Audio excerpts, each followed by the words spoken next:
Does anybody have anything else they'd like to say, to add to?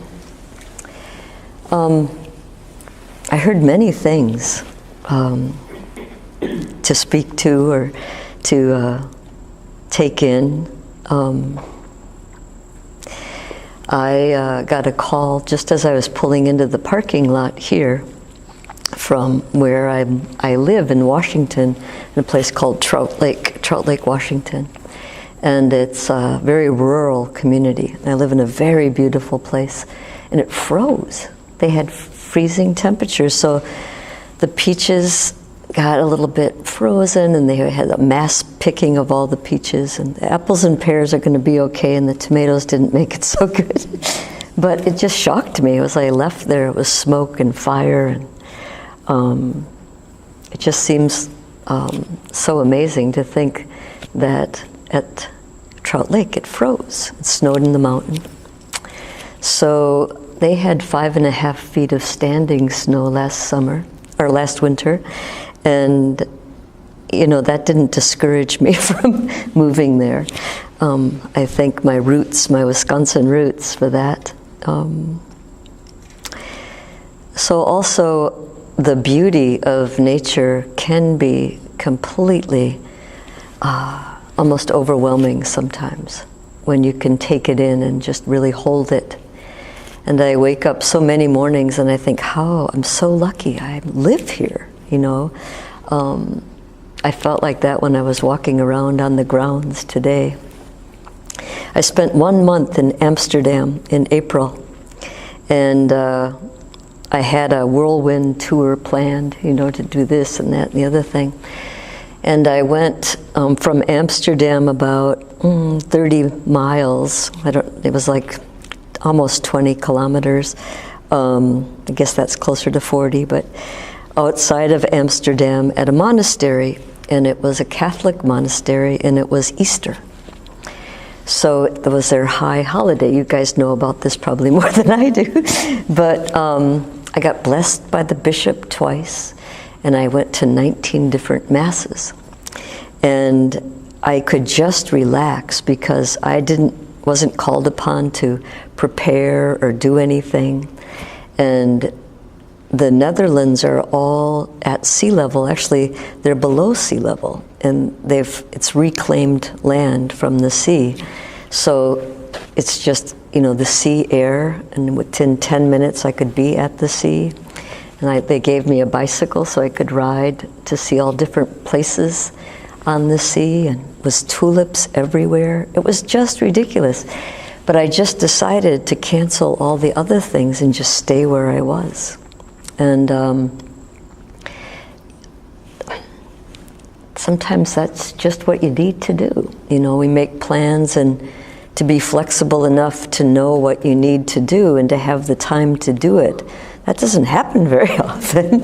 So I really, I tell that story on purpose because it is so easy to get caught up in the whirlwind of it. And you know, to go to Bryce or Zion Canyon, you'd have to almost drag me out if you got me there. So beautiful where we live. And today I was packing up from living 2 weeks at 123 North Blount Street. So it's the, I think it's called the Badger State Shoe Factory, redone into condos. It's a very beautiful old building. And each floor, and there's 6 floors, has all these amazing historical photos, depending on what floor you're on. One floor had the burning of the Capitol on fire, and then the rebuilding of it. It was really interesting to just see, but also surrounding, they have a rooftop terrace. And you can go on the rooftop, and they have everything, a kitchen and bathrooms and everything up there. But you can see all around you, and all around you are all these condos that just appeared in Madison since I've left. You know, they're just massive condos. And it's like so amazing, all these new structures. And I walk down the street while I walk Stellar, and homeless people are camped out in all the bushes surrounding the Salvation Army, which has a kitchen there, and the school bus comes and picks up the homeless children, which happens to be quite a few. We don't know about these things because we live in these sheltered environments, and I just happen to have a peak, do you know what I mean? That just happened to be right where I was. And I struck up a couple of conversations with people that were sort of camped out there, and the kids were really drawn to Stellar. And so as they were waiting for the school bus, that's always a good bridge into people's lives, having a dog. And people always ask what the dog's name is, but they never ask you what your name is. It always amazes me. And so these kids sort of were the bridge, and then I was talking, I think they were their grandparents, but they could have been their parents, I suppose, but I'm pretty sure they were their grandparents. And, you know, just basic questions like, how did you weather the storm? Like on Wednesday, we just had this, I don't know if on your side of the city it rained, but, you know, they were homeless. They live outside. It was just pouring. And they said they huddled in all the, you know, entranceways underneath the, you know, the awnings and different things. And then this morning, the police were there, and everybody was packing up. And I thought, well, how sad, the kids will get dropped off from school, and they're like kind of moved. They've moved to someplace else. And the police weren't particularly rough or anything, but, you know, it's just sad. It's just sad to me that so I'm in this beautiful condo, and I'm sure they cost a lot of money. You know, I just guessing, I don't know. Haven't had money for so long, I don't understand it anymore. But I'm just assuming. And then right below us. And so the man that sponsored my stay, I do have a point to this story, so if you wonder why I'm rambling on and on, the man that sponsored my stay, his name was Matt. And Matt was really taken with the fact that I talked to the people, the homeless people. And he said, I just can't bring myself to do it. And I said, well, why not? And this is the man that's like the head of the slow food movement. He's organizing this training for, at this point, it's African American 20-year-old sort of people who are handpicked to learn culinary skills. They get paid $1,000 and they get a set of knives, and then they are sent out to different restaurants that might suit their needs. And he's so involved in trying to do these things in Madison, yet he's so afraid to talk to the people that were living just across the street from us. And he said, you know, I'm afraid that I'm going to try to fix it. You know, that I am going to be called upon to do something that I just don't have any room for. And I just listened to him, and I was thinking, oh, you know, like I didn't do anything. I wasn't called upon to do anything. I just had conversation and listened. You know, I gave my time in a certain sense, not even that much time. And it wasn't, it didn't really take anything from me. And I actually felt sort of more connected from just doing it, just thinking just how human we all are. It didn't matter. It could have been any of us. And sometimes I think it could be me, you know, like just living like that. So I tell you that because it is compassion that allows us the freedom to be with people on a level playing field where we don't look down, we don't feel sorry for them, and we don't look up feeling aggravated that people have more than we do. It's just the equal playing field of humanity. And that's the point at which this retreat could start, but it's the point at which your hearts really have to come to actually survive the way that we are right now. The chaos that we feel, the uncertainty that we feel, or the uncertainty we feel for offspring. You know, we look around and we've kind of gotten to the point where we've made it, sort of to some degree. And, you know, we're aging, but we're handing this over to the next generation. And I'm sure that generation are the people that occupy the building that I live in, or had just lived in. They were all about 30 years old. You know, they were all fast-paced, sort of working people. And that's who we're handing it off to. And what a mess. And what a mess it is.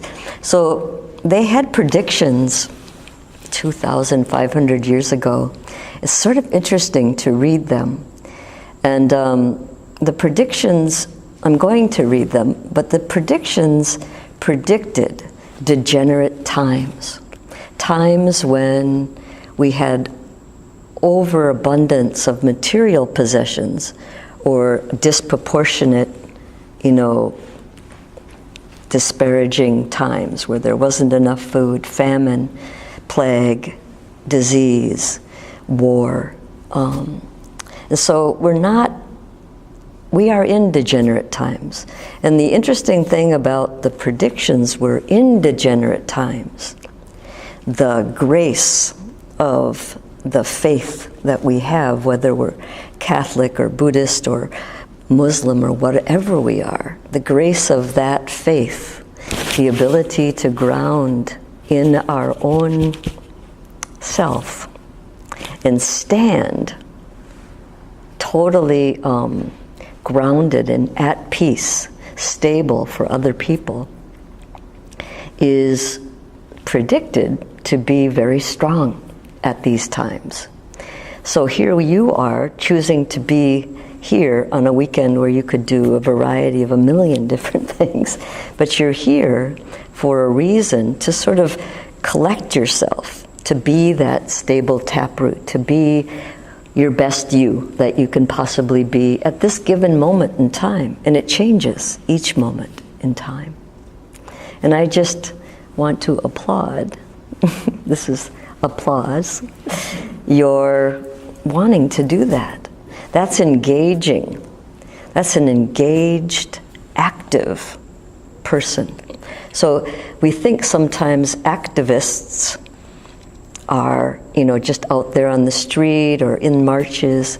Activists look like this.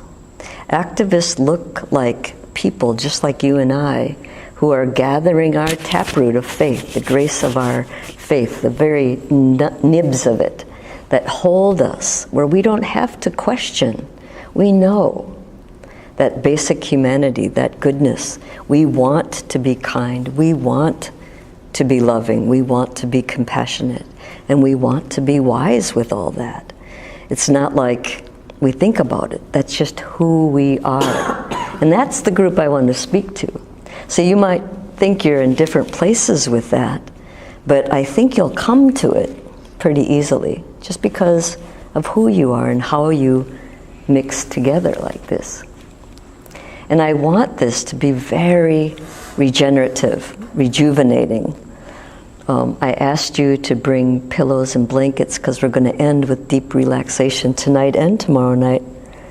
And I want you to just let yourself relax completely, but also see if you can stay awake. But it's okay if you fall asleep.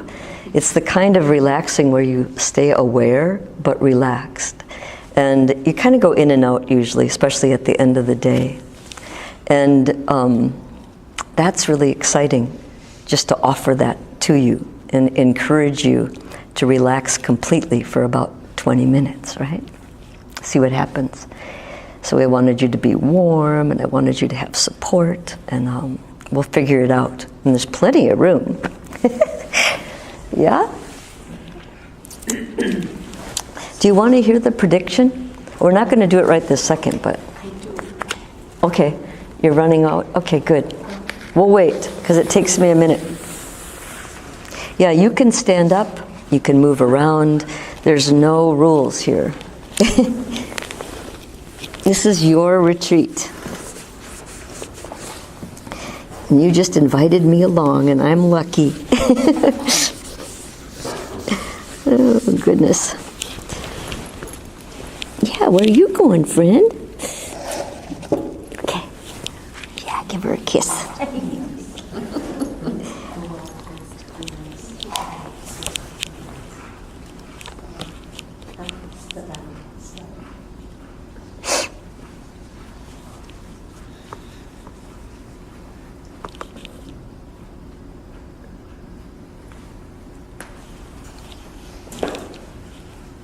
Gina, I too saw a leaf hanging on one of these little,